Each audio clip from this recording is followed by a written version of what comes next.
Most people believe relationships fail because people stop loving each other.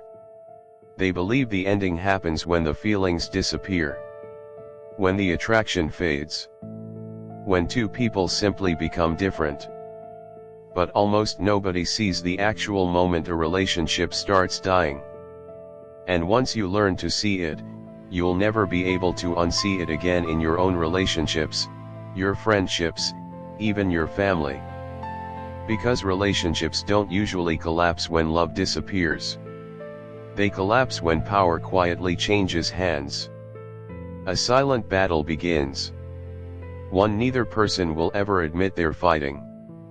A battle over attention, over control, over who needs who more, over who has the ability to hurt the other person. Every relationship has an invisible structure underneath it, a psychological hierarchy that decides who feels secure, who feels anxious, who pursues, and who withdraws. Nobody sits down and agrees to it. It just forms. And this is the part that never gets talked about, because admitting it exists means admitting relationships aren't fair. This hierarchy is built by accident. Through the smallest moments. The person who apologizes first every time. The person who always reaches out after a fight. The person constantly asking, "Are we okay?" The person who learns, without ever meaning to, that withholding affection gets a reaction. None of these moments look like anything in the moment. But underneath, something much bigger is happening. A negotiation of emotional power. Here's the uncomfortable truth: human beings don't only seek love. They seek security. And the second security feels threatened, people stop asking how do we understand each other and start asking, quietly, how do I avoid being the one who loses? That's the moment a relationship becomes a psychological game. Not because either person is evil. Because fear changes behavior every single time, in every single person, including you. And once you understand these games, something shifts. You stop seeing relationships the way you used to. You start noticing the invisible forces running underneath every interaction you have. Because the person who understands the game stops being controlled by it. Let's find where it starts. Here's something almost nobody says out loud, because it sounds too cold to admit: the first power shift in any relationship doesn't happen in an argument. It happens in silence, the moment one person becomes more afraid of losing the other than the other person is of losing them. Picture two people. One feels secure. They enjoy the connection, but their identity doesn't depend on it. The other is constantly scanning for signs: a shorter message, a different tone, a slower reply, a shift in mood. To one person, these are nothing. To the other, their alarms going off. What happened? Did I do something wrong? Are they losing interest? Without deciding to, that person's attention stops being on the relationship and starts being on managing it. The relationship is no longer something they experience. It becomes something they monitor. And here's the part nobody wants to hear: whoever is doing the monitoring is almost always the one with less power. Not because they're weaker. Because their nervous system has quietly decided the relationship needs watching. The human mind has a strange habit most people never get taught. It relaxes around what's predictable. The moment something becomes inconsistent, attention spikes. The mind starts hunting for patterns, for reassurance, for control. This is exactly why unpredictable affection becomes so psychologically powerful. The attachment stops being just to the person, it becomes an attachment to the relief of finally feeling secure again. And that turns into a cycle. One person withdraws. The other chases. The chase confirms the withdrawal worked. The withdrawal creates more anxiety. Repeat. Here's the truth underneath all of it: And it's the part this video keeps circling back to. Sometimes people think they're fighting for love. They're actually fighting the fear of being abandoned. They're not trying to keep the person, they're trying to keep their own sense of worth. And the moment someone else becomes responsible for proving that worth, you've handed them the will to your entire inner state. Your peace becomes dependent on their behavior. Your confidence becomes tied to their attention. You didn't agree to that trade, but you made it anyway. And that's only the first layer. Because the next game is even harder to see. It hides inside something that looks completely reasonable: communication. This is the one almost nobody catches in themselves, because it's disguised as being reasonable. Most people think arguments are about the topic. They're not. A fight about money. A fight about plans. A fight about who was wrong. These are only ever the surface. Underneath is something deeper: identity, status, the need to feel respected. Because human beings don't just defend opinions. They defend the story they built about who they are. I am a good partner. I am reasonable.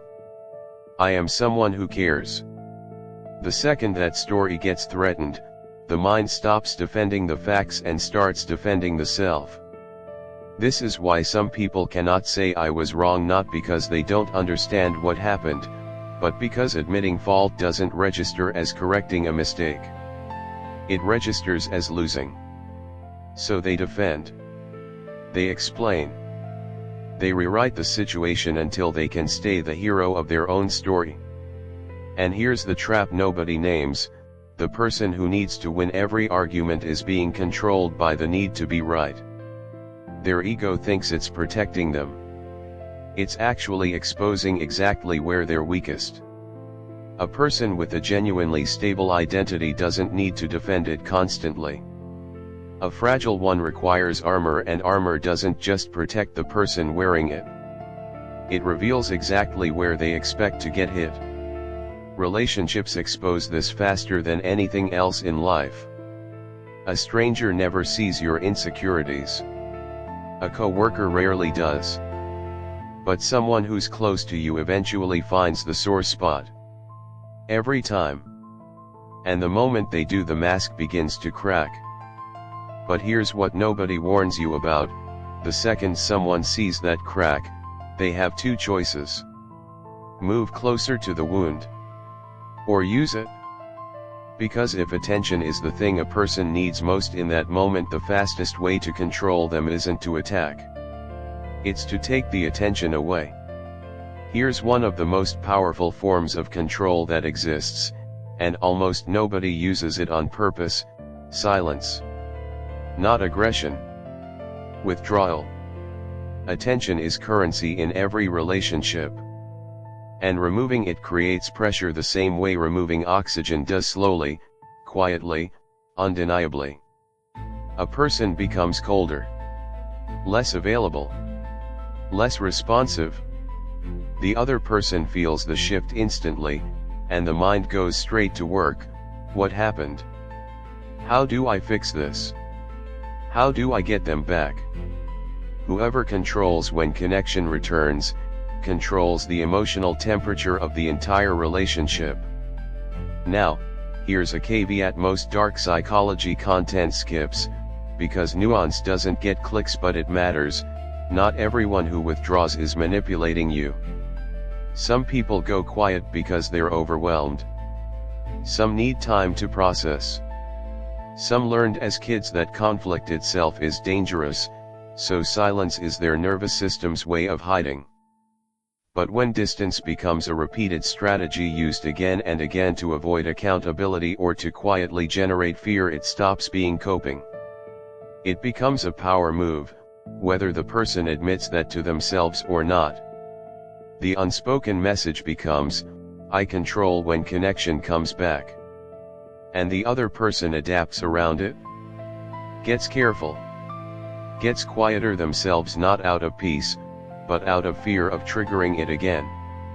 They start managing the relationship alone. Here's the mechanism, and it's almost embarrassingly simple once you see it. Human beings are wired to fear disconnection, because for most of our history, disconnection meant danger. So when connection is threatened, people will sacrifice almost anything to restore it. They'll apologize when they're not sure they did anything wrong. They'll ignore their own feelings. They'll accept things they'd never normally accept. Not because they're weak. Because the brain is doing exactly what it evolved to do. But this creates a hidden cost nobody calculates. The more one person fears losing the connection, the more power the other person quietly accumulates. And eventually, the relationship stops being two people choosing each other every day. It becomes one person trying not to lose someone who already knows they could leave. This next one, people almost never catch in themselves. Because it's disguised as devotion. The human mind has another dangerous illusion: it confuses being needed with being loved. Some people don't feel valuable unless someone depends on them. They become the rescuer, the fixer, the one who sacrifices everything. On the surface, this looks like devotion. Underneath, sometimes, is something else entirely. We don't talk about this because it makes love sound transactional. And nobody wants to believe that about themselves. A person might say, "I just want to help." But underneath, unexamined, might be a quieter belief: if I'm useful enough, I can't be abandoned. The relationship becomes a transaction. One person receives care. The other receives importance. Both people get something. Neither one is actually free. Real connection doesn't sound like "I need you because I can't survive without you." It sounds like "I choose you, even though I could stand on my own." Those two sentences feel almost identical from the inside. They are not the same thing. One is love. The other is fear, wearing love's clothes. Here's the part this entire video has been quietly building toward, and it's the one most people leave out, because it's the least comfortable. None of these power games are really about the other person. They're about what each person brought into the relationship long before they ever met. The fear of abandonment. The fear of rejection. The fear of not being enough. The fear of losing control. Armor built years earlier, for entirely different wars. Relationships are mirrors. They reveal parts of yourself that are easy to ignore when you're alone. The person who constantly needs reassurance.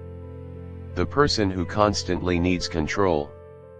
The person who can't say "I was wrong." The person who goes quiet the second things get vulnerable. Every one of them is responding to something built long before this relationship started. The deepest insight here isn't learning how to control the person in front of you. It's learning to recognize the invisible forces controlling both of you. Every relationship holds two people, two histories, two sets of fears, two identities trying to connect while also trying to protect themselves. Power will always exist. That part never goes away. But the strongest relationships aren't the ones without power. They're the ones where neither person needs to use it as a weapon. Because the moment two people stop trying to win, they finally become capable of understanding each other. And that's the moment a relationship stops being a battlefield and starts becoming the one place you can actually be seen. So the next time you catch yourself checking for signs, rehearsing what to say before you say it, making yourself smaller to avoid a reaction, stop and ask one question: am I choosing this person, or am I afraid of losing them? They feel identical from the inside. They are not the same thing. If you recognized yourself in one of these phases, the monitoring, the ego war, the silence, the need to be needed, tell me which one hit hardest. I read every comment.